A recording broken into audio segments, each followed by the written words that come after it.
Okay, so let's recap. We got an opening piece. Uh, we've heard the message portion. We've discussed the standards. We discussed expectations, and now we're getting to this is an emotional portion, and I smile because I had a partner of mine, a brother that I went to college with, and he and I completed a process together to join an organized group. And I thought that he and I, based on us surviving or making it through that process, that once we became a part of that group, we'd be close forever. But, you know, that's neither here nor there. But I laugh because, after we completed the process and he and I was hanging out and partying and chasing women and making a little money and stuff like that together, every once in a while he'd give me a hard time because I'd get sentimental, and he'd always refer to it as, "Man, you on that soft ass shit." So yeah, I'm about to be on that soft ass shit for this one because it's necessary that we address this part because for some reason in our community we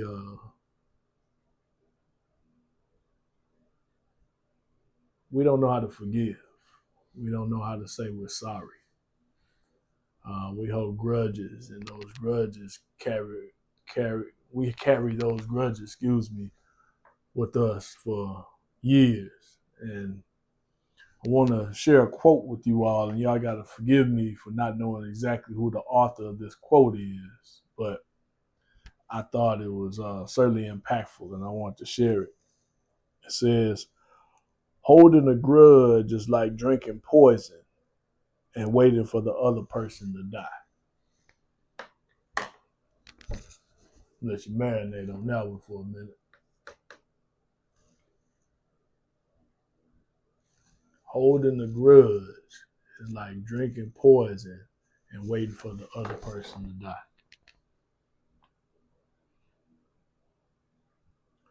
Um, as I get into this, I know that there'll be a number of people that'll see this outside of the Fort Worth family, and you'll go down memory lane and think about the people that you went to school with and the relationships that you had. And that was the point, that even though I had in mind to send this message to my Fort Worth folk, uh, I also wanted to touch whoever ears it touched and resonated with. But in order for me to show my sincerity and transparency, I have to put myself on the chopping block in this segment. And because as I shared in the previous few, I want to be a part of the solution. And uh, taking the steps and doing the work is necessary in order for us to get to the next phase and really enjoy our lives and feel peace while there's hell all around us. Uh,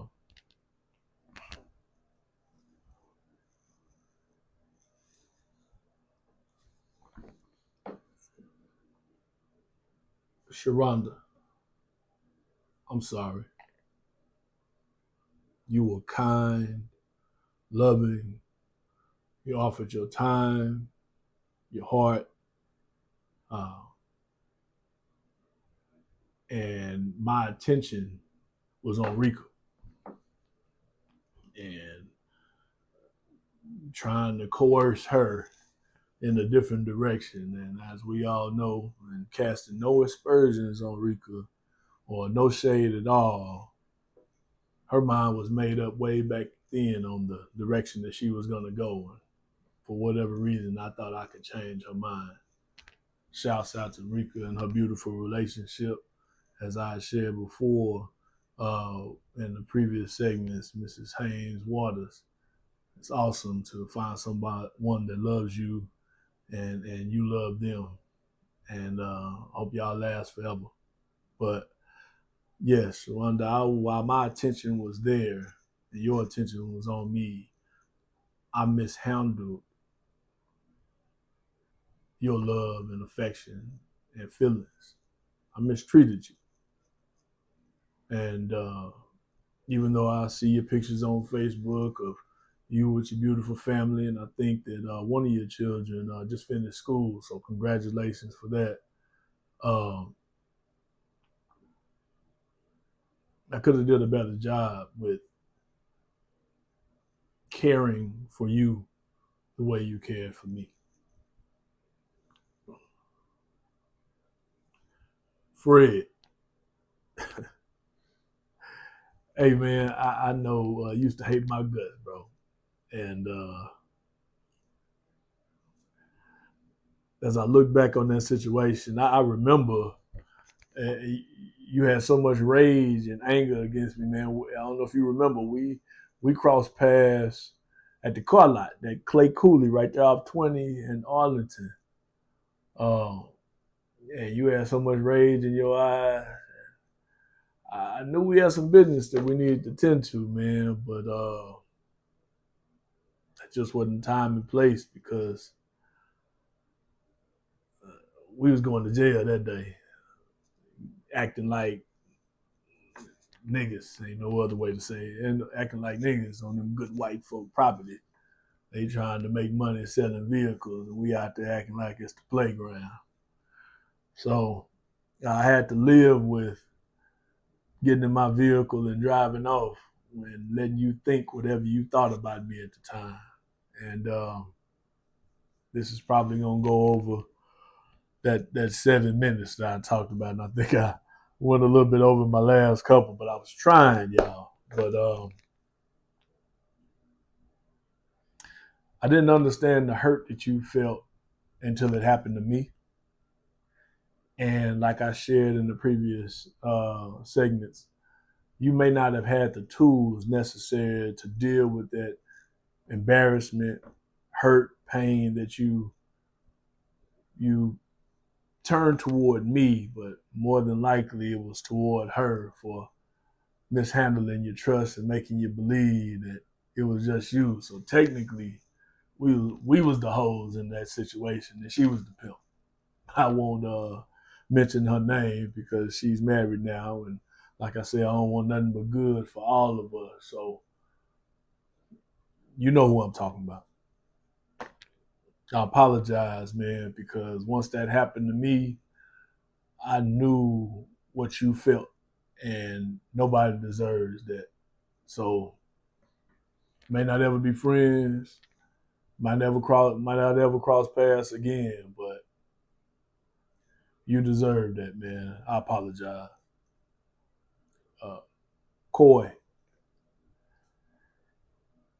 if you remember, bro, we was in Frank's backyard hooping when you pulled up with your young lady, man, and introduced us to her. And for as long as I can remember, man, I just, that was never really my thing to be all caught up in y'all girls. Like I try to do my own thing with my female friends. So I didn't remember her, bro.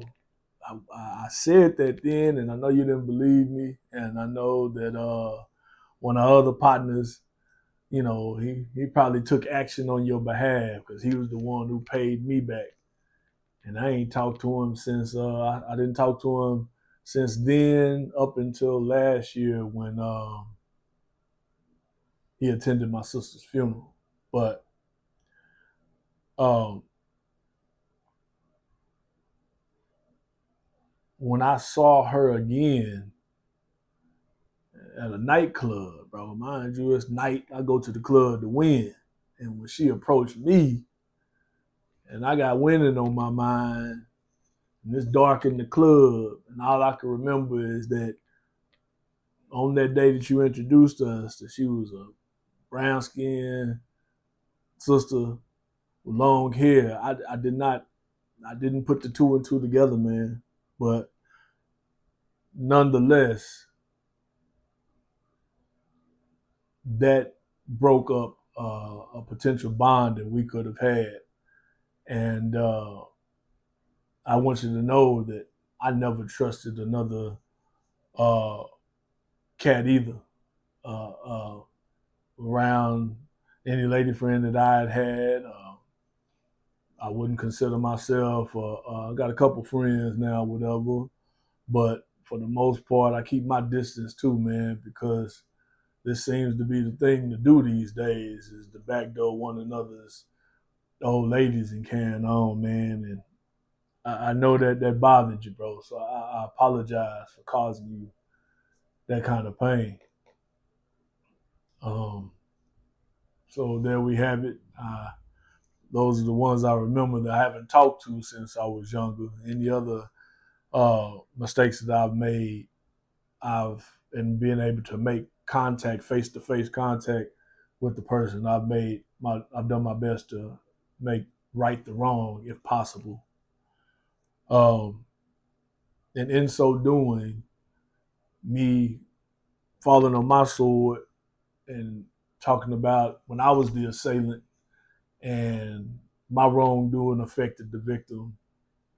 Now I get the opportunity to share with those on the other end.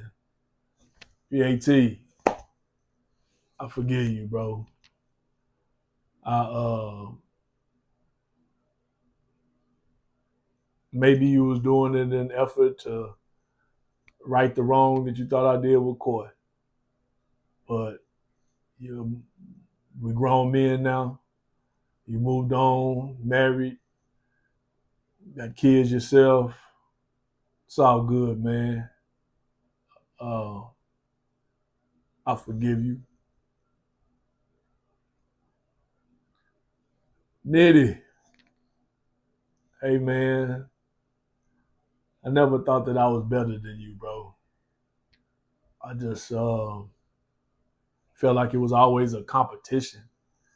And from when we was kids until we was grown men, it just always seemed like it was something that had to be the next thing up or whatever was coming up next or whatever the case may be, man. And that just got exhausting because when she's trying to work a career and raise a family, lead a family, and like I shared with you in the previous segment, it's not necessarily having the skills to do that, but just doing your best, then that just got exhausted, man. So whatever the case, we might not talk again, man, but we all good. And I just want to share that with you all, just so you all get an opportunity to see that I'm not perfect, not trying to act like I am, nor am I trying to make it seem like I haven't been hurt and I haven't been caught slipping. So that's it for now. Okay, y'all, we're gonna wrap this thing up. Thank you so much for y'all patience, and for those of you that listen to each segment, I know y'all got plenty of stuff to do in your daily life, and even though you might be scrolling through stuff, you took a minute to listen to this. Obviously, plenty of other stuff on the internet you could have been looking at online or YouTube or whatever. You see, I'm old. I don't even know how the platforms. I've been completely fine with referral process, word of mouth for people coming and allowing me to help them or whatever. So my baby girl has been leading my social media platform. Probably about 20 people on doggone I don't know what is it, Instagram or something. I don't know, but I was cool with the few numbers because it's like I can only help a few people at a time. But that's not the case. taking advantage of the social media platform and opening myself up to not just try to supplement my 6 figures from walking away from public schools. I can do more than that. And I'm going to try starting at home. So I got my computer open and I want to go through just a few things. And I know that I went over in my other one, so I'll try to make this quick. Maybe 10 minutes. I'll try. But I want you all to know what God say about us. Now, again, I'm not as polished and clean cut as Pastor G. Craig Lewis. I'm not as well spoken and powerful as a E.T., Brother Eric Thomas, but I've watched those brothers and I've been inspired by them. Obviously, the minister is like a father figure for me, and he almost 100 years old. So you can tell what kind of work he's done for God because God allowed him to live that long. So in Genesis 1:27, it says, so God created mankind in his own image. In the image of God, he created them. Male and female, he created them. Okay? So even though you're your mother's baby and your father's maybe, you are a reflection of God. You can't take that on and off, though, if you want to use it for maximum power. It's got to be a day in and day out thing. I'll help you. If you want my help, I'm here. But that's one. Go on to this next one. I'm going to give y'all a few so you just don't have to think I just opened it up and turned it somewhere. Jeremiah 1:5.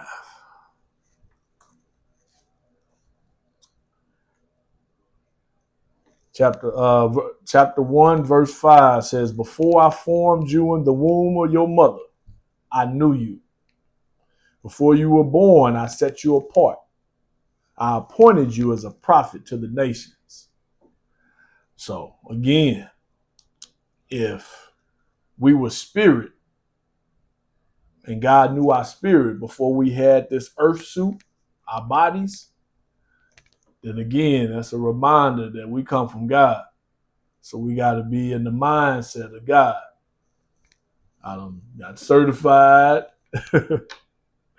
and got almost like a second master's going through this certification to get this information that I'm sharing with people, few at a time. I'm open to share it to my folk.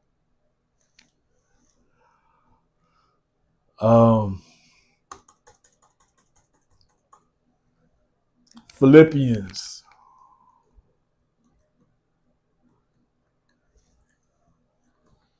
1:6.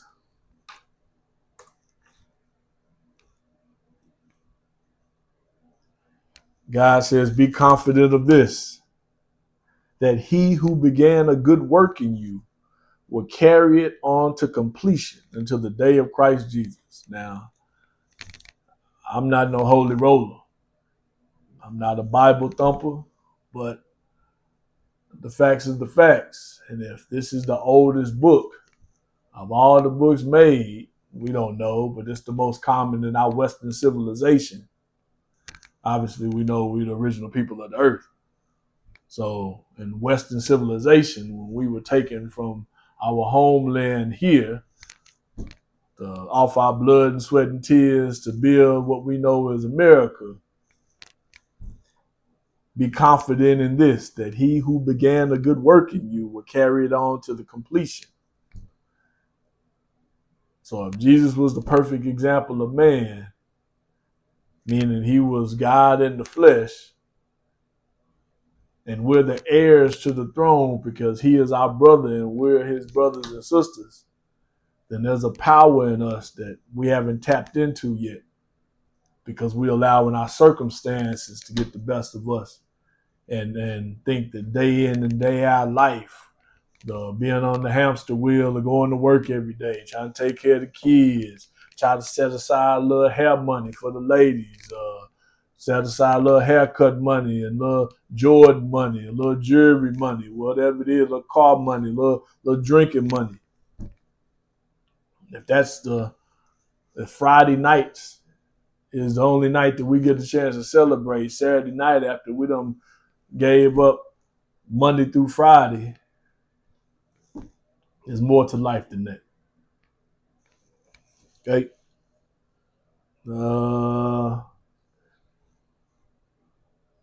Matthew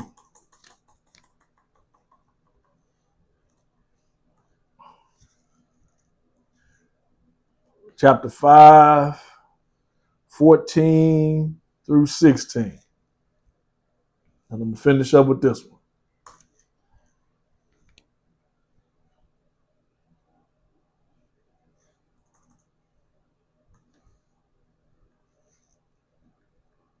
Excuse me a second.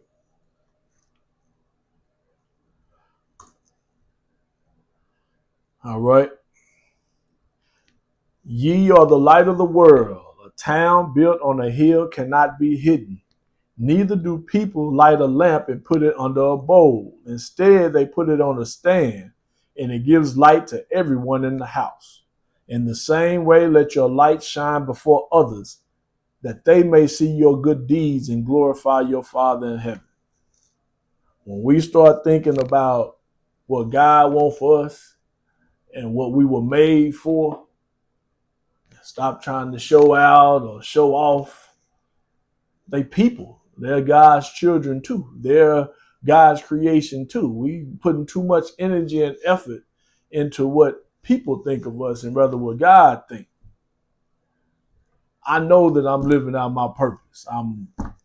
I spent 16 years, like I say, in the public schools, worked my way up from teacher, coach to principal. Didn't get a chance to show y'all my contract, just so I told y'all about these receipts. You can't necessarily see, but it's highlighted. My last principal contract, $117,560. I had to go to the top of the country from Texas to Alaska to get it. Showed a lot of courage for me and my baby girl to go up there, being that -40, below zero cold weather, for me to lead a campus. But I did it because I trust God and I know that He made me to be a servant and He made me to be a leader. And I'm home now. And I done walked away from the school, and I'm going to eventually build my own school before God called me home for these young kids. So they'll have somebody to be, to care for them. But until I have all that, because I can't do it by myself. So until those relationships are built and those resources are provided, I'm working on y'all. The parents, the adults, those who want to be better may not know your way. Again, I'm not the savior. There's already been a savior.